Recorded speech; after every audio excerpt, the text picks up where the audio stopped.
With the release of the Suicide Squad, we now have 11 DCEU films in the DCEU list. So today I thought it was time for me to stop and rank all 11 DCEU films, ranked from the worst to the best. Please note that everything that I will say in this video is just my own opinion. My list is certainly not the right list, it is just my list, and you are free to comment down below your ranking of all 11 DCEU films with the inclusion of Zack Snyder's Justice League, ranked from the worst to the best just like me, or you could just do your favorite. Please don't forget to check out that DC playlist up above that has everything DC related that I have on my channel. Also, don't forget to check out that Twitter that's going to pop up on your screen right now. So sorry for the delay of this video. A lot of cool things have been happening, including school. But with that being said, let's get right into our ranking.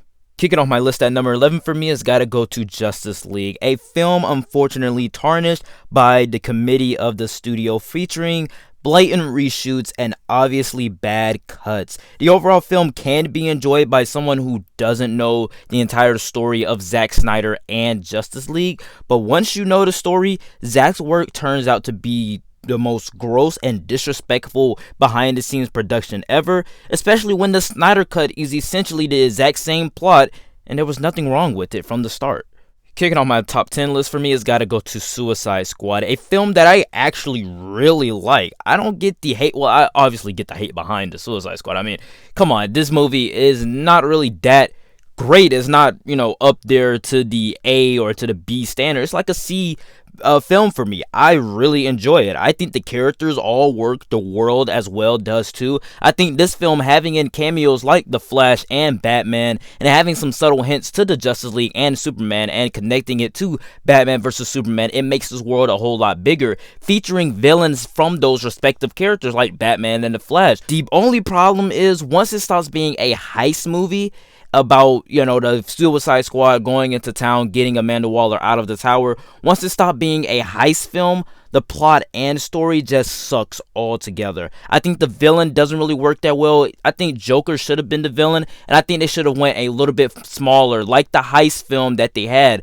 for the first act of the film, and had like a nice little club type battle, like a club final battle. I think that could have worked with Joker and his goons versus the Suicide Squad. I think individual ideas like the Joker are really great. The whole film just isn't.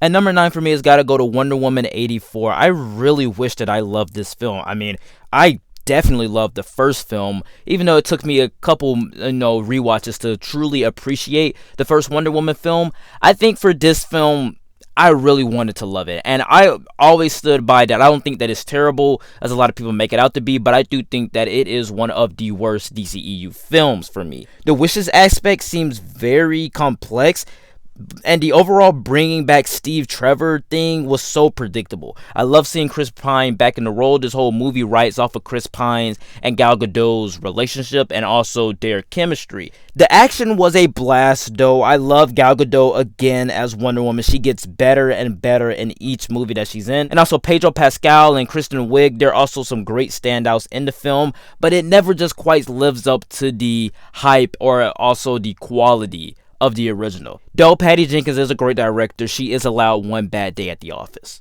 At number 8 for me has got to go to Birds of Prey and the Fantabulous Emancipation of One Harley Quinn. Harley Quinn's solo outing is a movie that I pushed myself to love a little bit more. When the movie came out, I very much enjoyed it. I really liked it. I love the R rating. I love the blood. I love the fact that it felt like Harley Quinn. And even though the first watching, I didn't really get it because of how unreliable the narration was, so we kept going back and forth, now I truly do appreciate that a little bit more because of the Suicide Squad. Overall, this film, Birds of Prey, feels like an afterthought.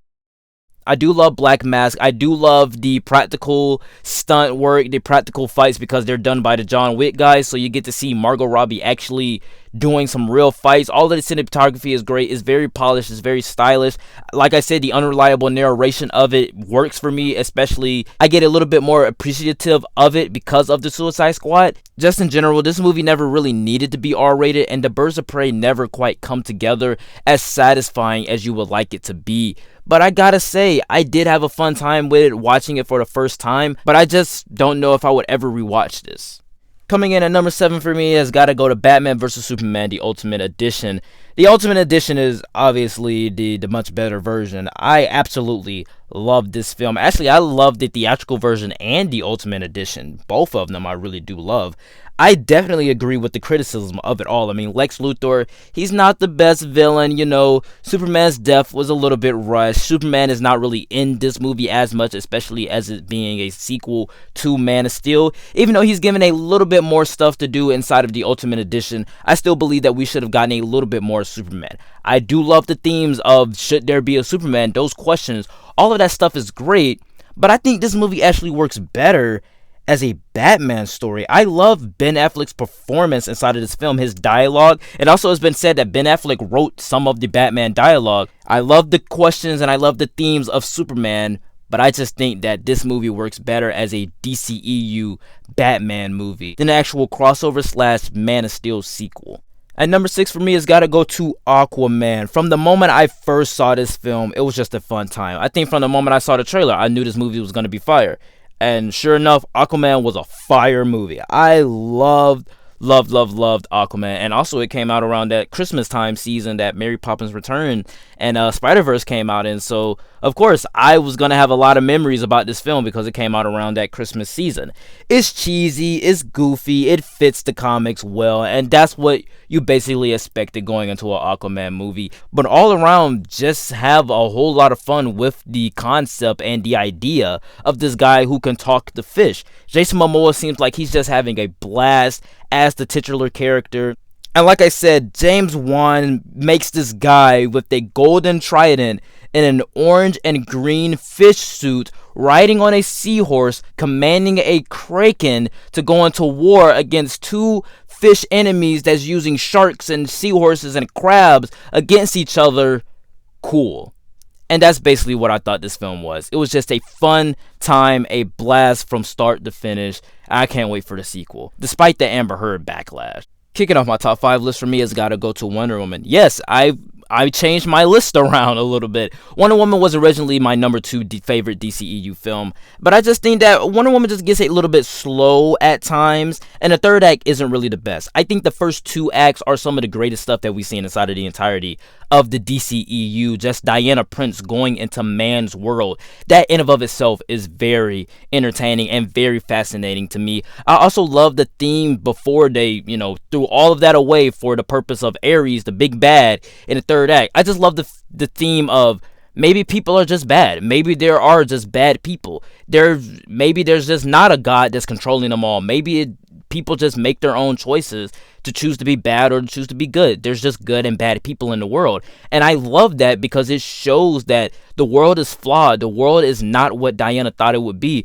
The world is not just everyone loving each other because that's what she came from. She is able to make the world like that, but the world in and of itself, the world that she came into, man's world is not that. Man's world is a place where you can be good, where you can be bad. I love all of those themes about it. I think Gal Gadot is just so likable in the role. She fits this fierce, beautiful woman personality, but also very naive in the sense of her coming into man's world, like I said. And what this film does for female-led superhero movies and representation in general is still unprecedented. The film makes a woman feel fierce and powerful while also making a woman wearing an American flag grounded. At number 4 for me has got to go to Man of Steel, my favorite Superman movie ever. This is the film where Zack Snyder makes Superman grounded but also flawed. It's a film about learning what your place is in the world and seeing Clark Kent go from what's his purpose, why is he here on this earth. And I just love the question. This film also works because it's a standalone movie. It doesn't have the weight of the DCEU on its shoulders. Yes, we have teasers to LexCorp and Bruce Wayne, but in and of itself, it's just a singular Superman story trying to tell the story about a man trying to become who he's going to be in the future. We finally get a Superman movie that delivers on the epic, fast-paced action that shows Superman able to punch people in the face, but also deliver on these smaller moments that proves to us why we love this character. Kicking off my top 3 list for me has got to go to Shazam. This used to be my favorite DCEU film, and while I most definitely love it and I love everything about it, it kind of gets a little dull after a couple of rewatches. Obviously, there's some tonal issues here and there. This is a film about a kid turning into an adult superhero. There's obviously some intrigue about that. There's some fun about that.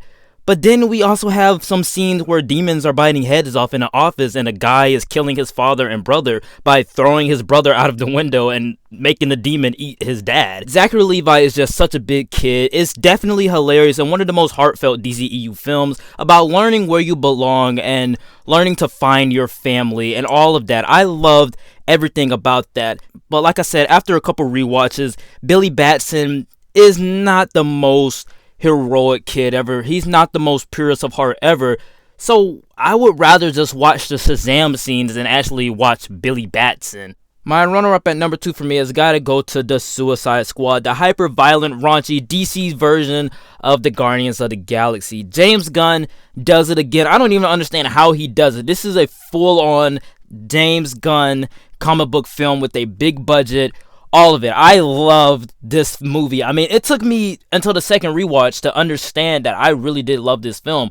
And in conclusion to the other rewatches that I have done prior to this ranking, I just love it even more, and that's why it came up to number 2. It was at number 5, and then it went up to number 3. Now it's at number 2, and it could have hit number 1. James Gunn just does it again by making you laugh, cry, and be scared about and for these characters. These B-list characters for that. I love the raunchy, bloody action. Lets James Gunn go all out. Even though the action is very gory and we have all of these F-bombs dropping, we also have some very heartfelt moments. Ratcatcher 2, she has a great scene in the finale. I think Polka Dot Man is really awesome now, and Rick Flag just became one of the greatest characters inside of the entirety of the DCEU. This film also gives us a great representation of Harley Quinn, Idris Elba, and John Cena as Peacemaker and Bloodsport. I think all of these characters inside of this film are just great. This is a bold film for the comic book movie genre and the DCEU itself. And I've never felt this way at the end of a Marvel film since Avengers Infinity War.